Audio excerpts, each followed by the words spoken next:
Hello everyone, welcome to my channel. The icy wind coming off the lake cut straight through Lucas Jones' coat as he stepped onto the dark grounds of Windermere.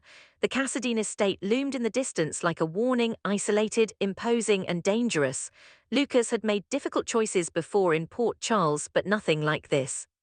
He wasn't here for himself. He was here for Britt Westbourne. Inside, the air felt heavier.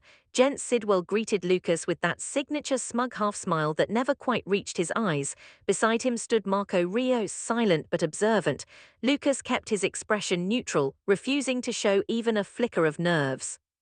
Sidwell gestured expansively. "Dr. Jones, to what do I owe this visit?" Lucas met his gaze evenly. "You know exactly why I'm here." Sidwell chuckled. "Careful, curiosity can be dangerous." Lucas knew that Sidwell already suspected him. Pascal had tipped him off that Lucas had overheard a private conversation between Sidwell and Marco. That meant Lucas was walking into a trap, but he didn't have a choice. Britt was in deeper than she realized, and Sidwell's influence stretched further than most in Port Charles dared to admit. Later at General Hospital, Lucas stood in Britt's hospital room, lowering his voice. "We can't get away from Sidwell until I can get you out." Britt froze. For a woman who prided herself on being fearless, even ruthless when necessary, Britt looked genuinely shaken. "Lucas, what are you doing?" "I'm fixing this," he insisted, "both of us." Britt studied him carefully. She had built walls for years, after heartbreak, after betrayal, after nearly dying more times than she could count.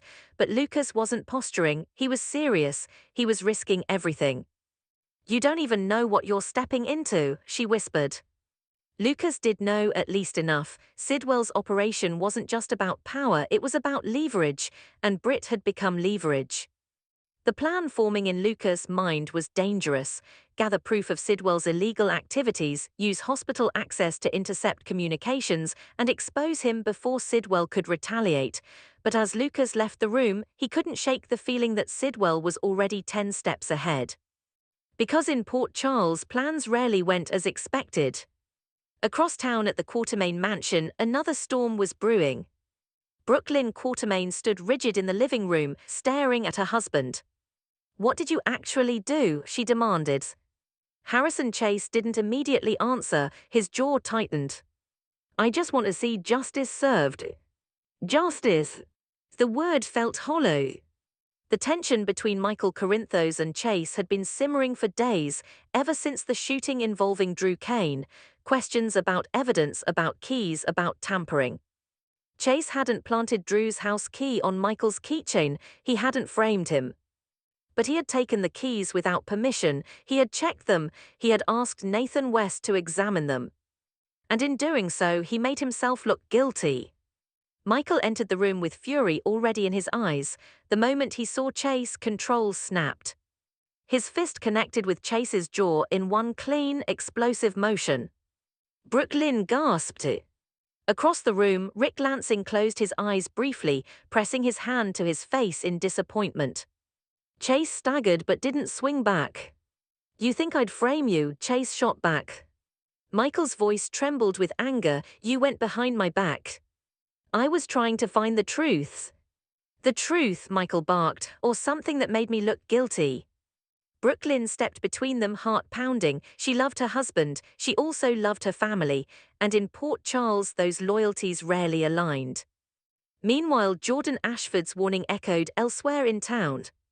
"Sonny may care about you," Jordan said carefully to Justine Turner, "as long as you don't get in his way." The words lingered. Later, Justine stood inches away from Sonny Corinthos, the acting district attorney and the mob boss, an unlikely pair circling one another. "You don't trust me," Justine observed. Sonny's expression softened just barely. "I don't trust anyone." "But you care."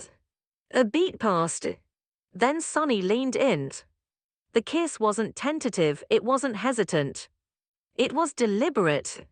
For a moment, the tension of their opposing worlds vanished. But Jordan's warning hung in the air like a shadow. Because loving Sonny Corinthos came with a cost. And that cost was rarely small. Back at the hospital, Lucas received a message that made his blood run cold. Sidwell knew. Not everything, but enough. Marco had seen Lucas near restricted files. Pascal had confirmed Lucas overheard the Windermere conversation.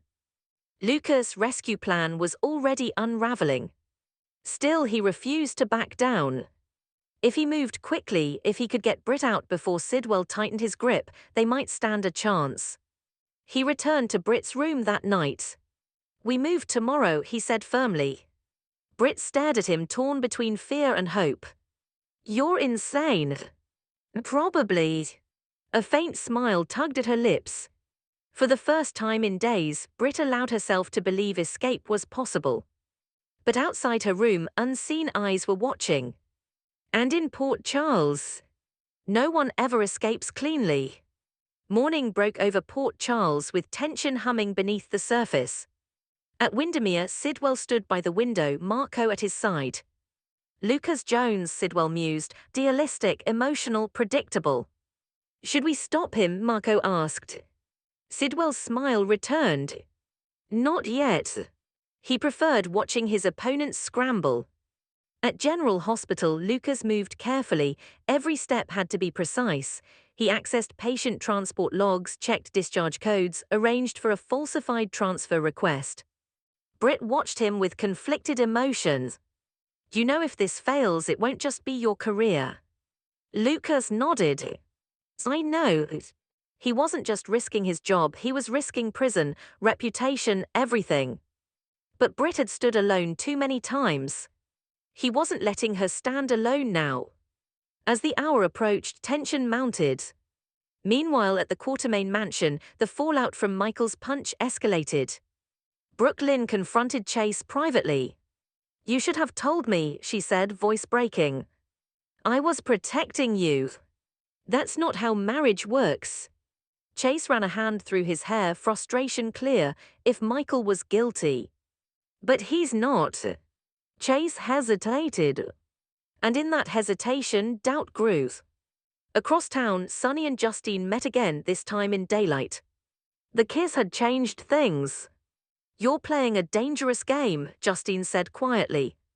Sonny's eyes darkened. "So are you." Their attraction was undeniable, but so was the risk.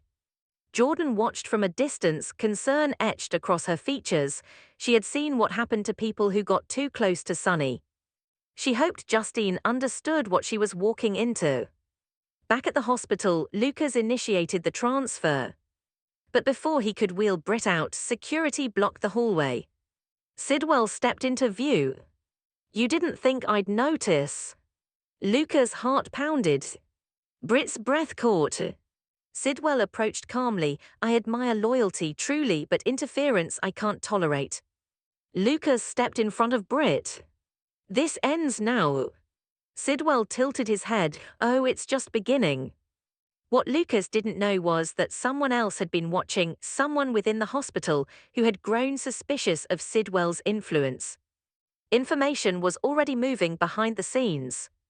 Because in Port Charles, power shifted quickly. And sometimes the underdog struck back. Later that week, tensions exploded publicly.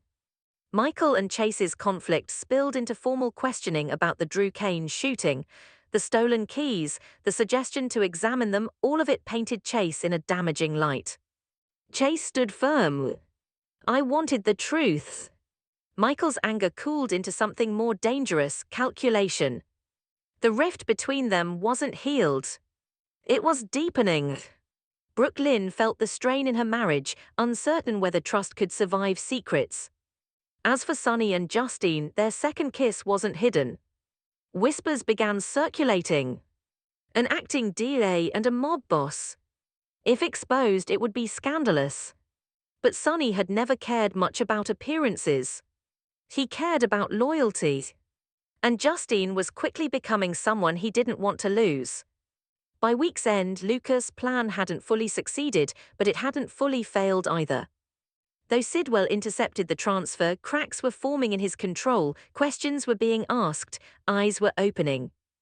Britt stood beside Lucas in a quiet moment at the hospital.